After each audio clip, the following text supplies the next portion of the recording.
आदाब। मुंसिफ टीवी के programme news beats में आपका इस्तकबाल है। मैं हूं आपके साथ मोनी सनवर। देखेंगे देश की तमाम बड़ी खबर, लेकिन सबसे पहले हेडलाइंस।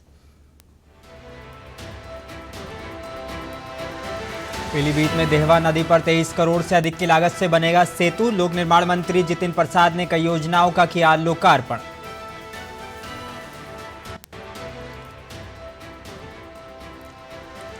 भाजपा पूंजीपतियों की पैदल सेना है। भाजपा राज में देश की सीमाएं नहीं है सुरक्षित। बीजेपी के स्थापना दिवस पर समाजवादी पार्टी के प्रवक्ता अमीक जावेद ने बोला हमला।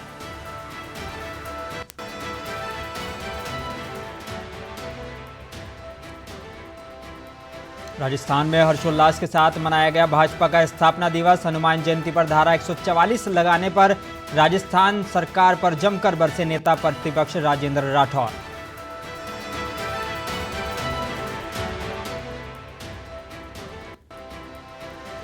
और बिजनौर जिले में सीमेंट व्यापारी की हुई बेरहमी से हत्या। आरोपियों ने बाद में लाश को जलाया। पुलिस ने एक आरोपी को किया गिरफ्तार।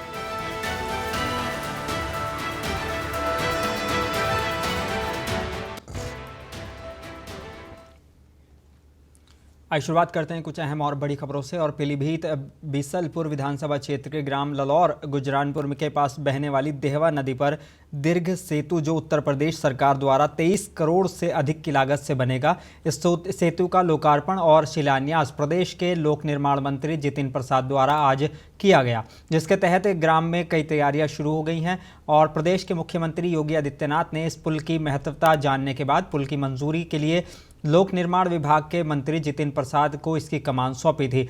उन्होंने पुल के निर्माण के लिए 23 करोड़ से अधिक की लागत को स्वीकृत किया था, जिसका लोकार्पण और शिलान्यास आज ग्राम ललौर गुजरानपुर में लोक निर्माण मंत्री जितिन प्रसाद ने किया है। लगभग 1.5 दर्जन गांवों के ग्रामीणों को बरेली जाने के लिए अब यातायात अत्यधिक सुगम हो जाएगा और उनको लगभग 10 किलोमीटर की दूरी भी कम हो जाएगी।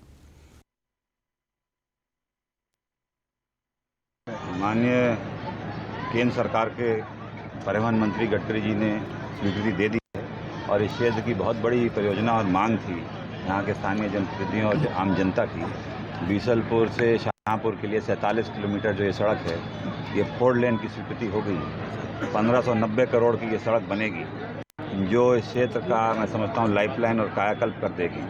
आवागमन के साथ इस क्षेत्र में जो इंडस्ट्रीज़ हैं उसमें बढ़ोतरी मिलेगी, ताकि यहाँ की स्थानीय जनता को नौकरियां और रोजगार के अवसर मिल सकें। और भाजपा के स्थापना दिवस पर समाजवादी पार्टी के प्रवक्ता अमीक जावेद ने कहा है कि बीजेपी पूंजीपतियों की पैदल सेना है। भाजपा राज में देश की सीमाएं सुरक्षित नहीं है, इसलिए 2024 में जनता बदलाव चाहती है। इसको बताना पड़ेगा कि 7 साल पहले आपके पास 500 करोड़ भी आपके अकाउंट में नहीं थे। आज आपके पास 4500 करोड़ रुपए चंदे से किसने दिए। इलेक्टोरल बॉन्ड की अगर हम बात के देखें तो एडीआर बताता है 5000 करोड़ से ज्यादा का फंड चोरी छिपके बोरे में बंद करके पूंजीपतियों ने भारतीय जनता पार्टी को पैसा दिया। सवाल यह है कि यह दौलत किस लिए? यह दौलत इसलिए है कि सरकार की नीतियां अदानी के पक्ष में बने, पूंजीपतियों के पक्ष में बने। इस 7 साल में देखें तो 2 से 3 साल हमारा कोविड में, जब इस देश में बेरोजगारी, महंगाई, गरीबी फैली, इस देश के जो पूंजीपति हैं, इस देश की भारतीय जनता पार्टी के जो प्यारे मित्र हैं कॉरपोरेट्स, 1% कॉरपोरेट्स ने इस देश के भारत के 40% की जो दौलत है उसको कब्जा कर। और उत्तर प्रदेश के बदायूं के बिलसी पहुंचे परिवहन मंत्री दयाशंकर सिंह ने ओबीसी मोर्चा द्वारा चलाए जा रहे गांव चलो घर चलो अभियान का शुभारंभ किया। इस दौरान भाजपा विधायक हरीश शाक्य समेत कार्यकर्ताओं ने उनका शानदार स्वागत किया। इस दौरान परिवहन मंत्री दयाशंकर सिंह ने बिलसी में शीघ्र रोडवेज बस स्टैंड बनाने की बात कही है, जहां से पूर्णागिरी के लिए रोडवेज बस जाएंगी। परिवहन मंत्री दयाशंकर सिंह ने विपक्ष पर भी जमकर हमला बोला। मोर्चा द्वारा राष्ट्रीय स्तर पर ये कार्यक्रम तय हुआ है कि गांव चलो हर घर घर चलो अभियान, जो मोदी जी का जो कार्य है पूरे देश के लिए, उसको गांव गांव को पर्चा के माध्यम से जो कार्य हुए हैं उसको हम लोगों को जन जन तक पहुंचाना है, हर घर तक पहुंचाना है। इस अभियान को अभी उत्तर प्रदेश में क्षेत्रों में 6 जगहों से शुरुआत की गई है। आज ब्रज क्षेत्र का कार्यक्रम यहाँ से प्रारंभ हुआ है और उसमें 30,000 गाँव में हम लोग जाएंगे और हर उस घर दरवाजे पर जाएंगे। उस गांव में जितने घर होंगे उस हर घर पे जा कर के हमारे कार्यकर्ता मोदी जी द्वारा संचालित योजनाओं को, योगी जी द्वारा संचालित योजनाओं को घर घर तक पहुंचाएंगे और आने वाले दिनों के लिए 2024 में उत्तर प्रदेश की। और राजस्थान में एक बार फिर कांग्रेस की गुटबाजी खुलकर सामने आई है। विधायक ने मंत्री पर कई आरोप लगाए हैं। किशनपुर विधायक और राजस्थान हज कमेटी के चेयरमैन अमीन कागजी ने यूडीएच मंत्री शांति धारीवाल पर कई आरोप लगाए हैं। यूडीएच मंत्री शांति धारीवाल पर जयपुर नगर निगम में अधिकारी उपलब्ध नहीं कराने का आरोप लगाया है और कहा है कि सारा विकास कोटा में ही हो रहा है क्योंकि कोटा शांति धारीवाल का विधानसभा क्षेत्र है। इस पर नाराजगी जाहिर करते हुए अमीन कागजी ने कहा कि आने वाले विधानसभा चुनाव में धारीवाल कोटा से ही सरकार बना ले।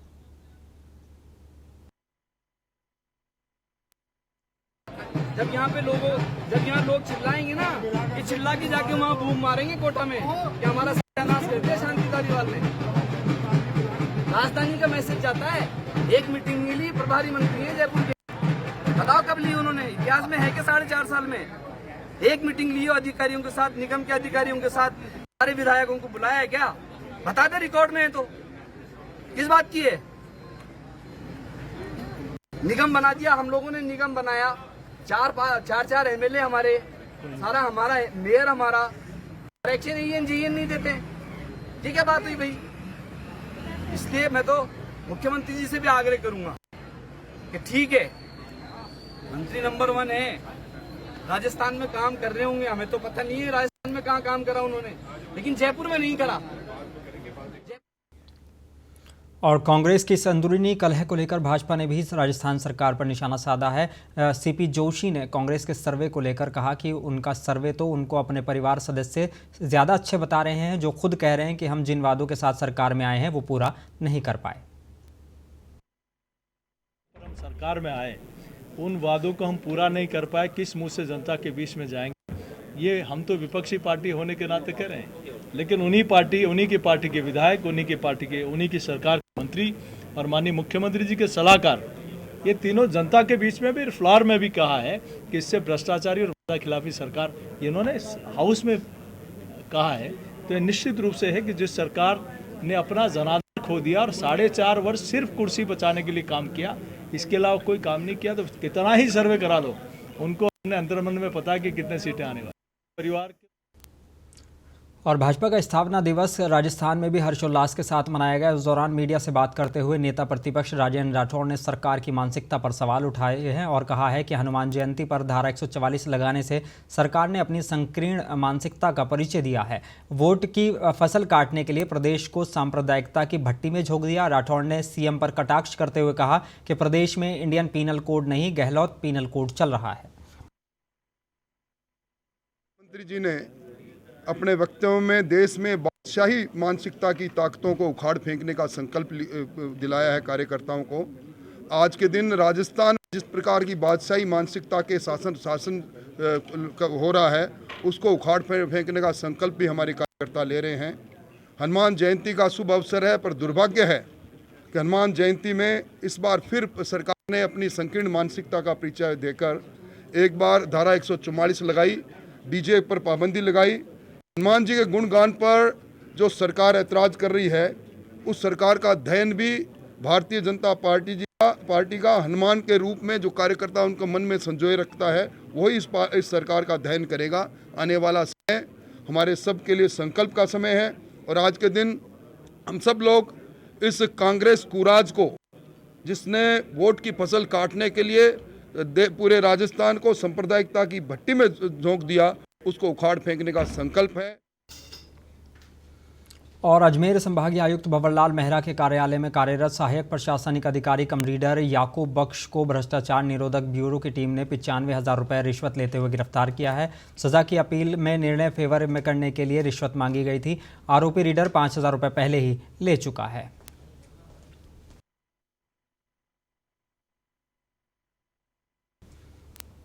और राजधानी जयपुर जिले के चोमू थाना पुलिस ने एक बड़ी कार्रवाई को अंजाम दिया है। पुलिस ने मोरीजा रोड पर संचालित बेकरी और कैफे पर छापामारी कार्रवाई की है।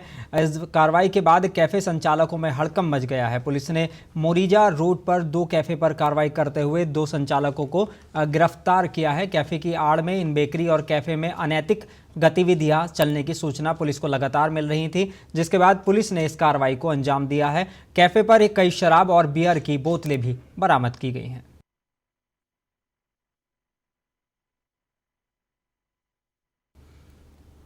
और रामपुर पुलिस अधीक्षक द्वारा अपराध एवं अपराधियों के खिलाफ चलाए जा रहे अभियान के क्रम में सपा के पूर्व विधायक अब्दुल आजम के दोस्त और गैंगस्टर एक्ट में 25-25 हज़ार रुपए के पुरस्कार घोषित अपराधी अनवार हुसैन और सालिम को गिरफ्तार कर न्यायालय में पेश कर जेल भेजा गया है।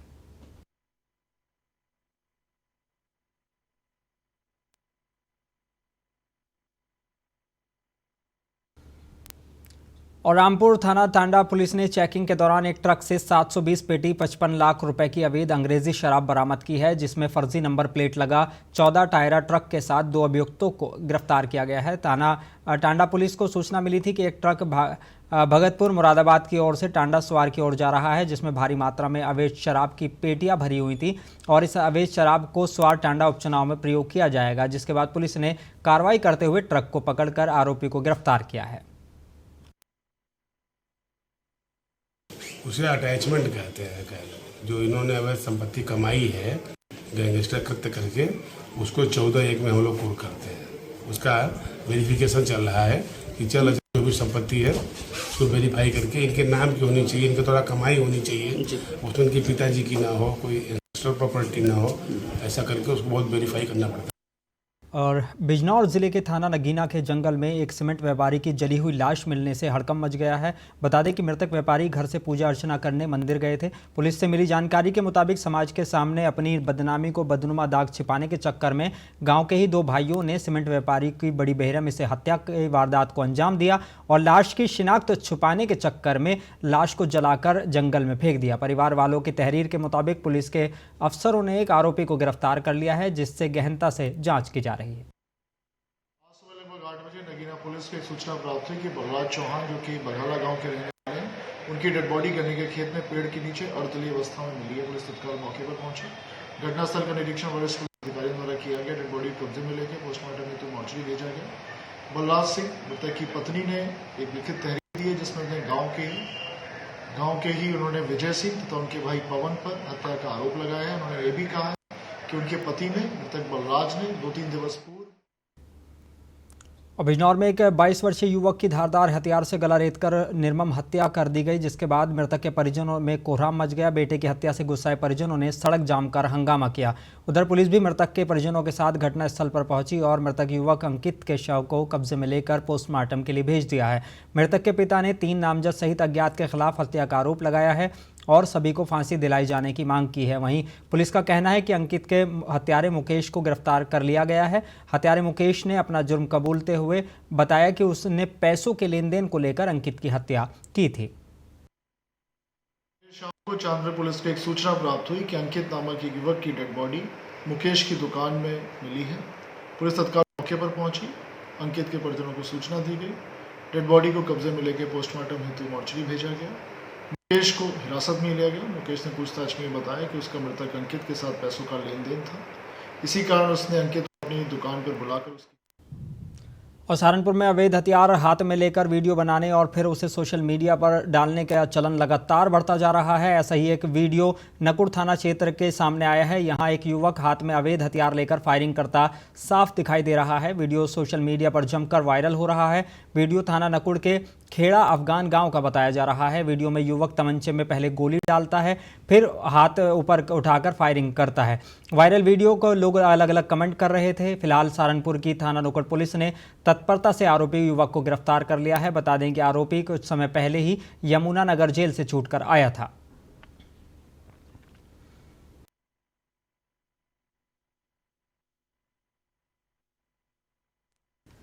और लखीमपुर खीरी में रेल की विवादित जमीन पर अवैध अतिक्रमण को लेकर रेल विभाग ने 7 दिनों में जमीन खाली करने का अल्टीमेटम दिया है। इस मामले में जमीन पर बसे व्यापारियों ने समाजवादी पार्टी नेता नरेश यादव और अनीता यादव के नेतृत्व में पदयात्रा निकालकर मुख्यमंत्री से जमीन खाली न कराने की अपील की और थानाध्यक्ष को ज्ञापन सौंपा है। व्यापारी नेता गोपाल सिंघल का कहना है कि अगर शासन का बुलडोजर हमारी जमीनों पर चला तो बुलडोजर हमारी लाशों के ऊपर से गुजर कर जाएगा। जबकि नपाई के दौरान एसडीएम श्रद्धा सिंह ने कहा कि जिलाधिकारी के निर्देश के बाद जमीन का चिन्हित किया गया है।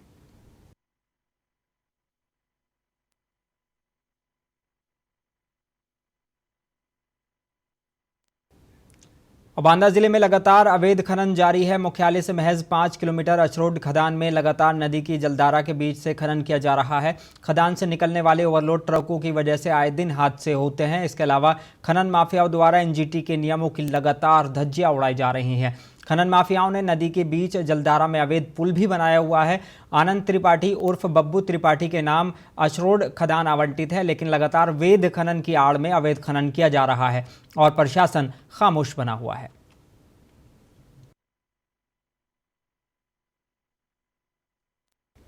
और लखीमपुर खीरी जिले के तराई में मौजूद दुधवा टाइगर रिजर्व से आए दिन बाघ रिहायशी इलाकों में पहुंच रहे हैं, जिसके कारण आए दिन लोगों पर हमला करने की खबरें भी सामने आ रही हैं। वहीं बीते दिनों दुधवा टाइगर रिजर्व के पलिया वन रेंज से सटे ग्रामों में एक बाघिन आतंक का पर्याय बनी हुई थी, जिसे हमले में एक मासूम की दर्दनाक मौत हो गई थी। जिसके बाद ग्रामीणों के हंगामा करने पर बाघ को ट्रैकुलाइज कर वन विभाग की टीम ने पकड़कर बाघिन को रेडियो कॉलर लगाकर दुधवा के घने जंगलों में छोड़ दिया था।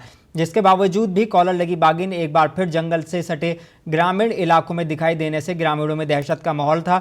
इसको देखते हुए दुधवा टाइगर रिजर्व के डेप्यूटी डायरेक्टर के दिशा निर्देश पर विभाग के डॉक्टर दयाशंकर की अगुवाई में बसंतापुर खुर्द में बाघिन को ट्रैकुलाइज कर पकड़ लिया गया है। जिसके बाद वन विभाग की टीम ने बाघिन को पिंजरे में डालकर दुधवा टाइगर रिजर्व में ले जाकर छोड़ दिया, जहां से उसको कतरनिया घाट छोड़े जाने की बात कही जा रही है।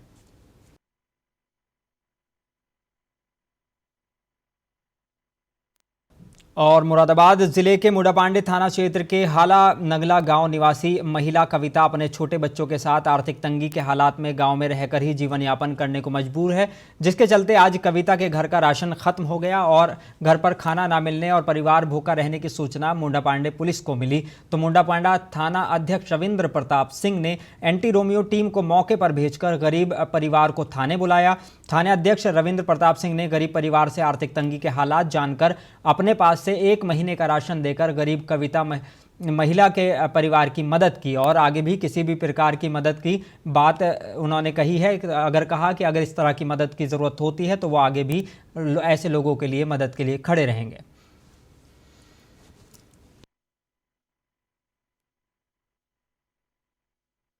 राशन मिला है, मुंडापांडे पुलिस ने आपको राशन दिया है, किस तरह का धन्यवाद अदा करोगी महिला डेस्क पे जो बैठती हैं पुलिसकर्मी और थाना अध्यक्ष रविंद्र प्रताप जी ने? क्या कहेंगे? इनका बहुत बहुत धन्यवाद। अच्छा, किस तरह की स्थिति है आपके घर की? ऐसी स्थिति है कि सुबह खाना नहीं बना, तब शाम को बनाने के लिए। अब क्या क्या मिला है? क्या क्या मिला है? हमें सबके लिए दाल, चीनी वगैरह और सब्जी, टमाटर और आलू, लौकी।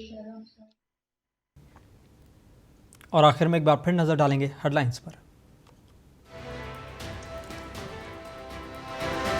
पीलीभीत में देहवा नदी पर 23 करोड़ से अधिक की लागत से बनेगा सेतु। लोक निर्माण मंत्री जितिन प्रसाद ने कई योजनाओं का किया लोकार्पण।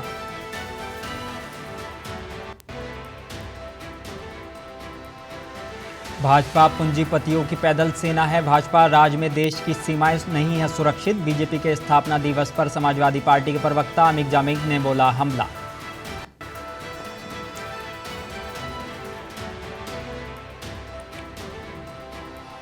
और राजस्थान में हर्षोल्लास के साथ मनाया गया भाजपा का स्थापना दिवस। हनुमान जयंती पर धारा 144 लगाने पर राजस्थान सरकार पर बरसे नेता प्रतिपक्ष राजेंद्र राठौड़।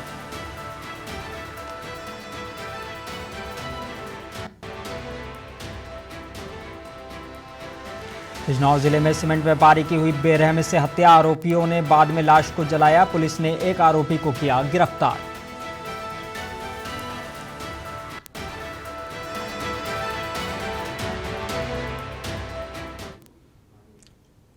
और विदा लेने से पहले अपने दर्शकों को एक बार फिर बता दें कि आपका पसंदीदा चैनल मुंसिफ टीवी न्यूज़ अब हैथवे और डैन पर उपलब्ध है। इसे सब्सक्राइब करने के लिए महज आपको नीचे दिए गए नंबर पर सब्सक्राइब करना है। याद रहे ये सेवा सभी यूज़र्स के लिए बिल्कुल मुफ्त है। तो अपने मेज़बान मोनी सनवर को दीजिए इजाज़त। आप देखते रहिए मुंसिफ टीवी।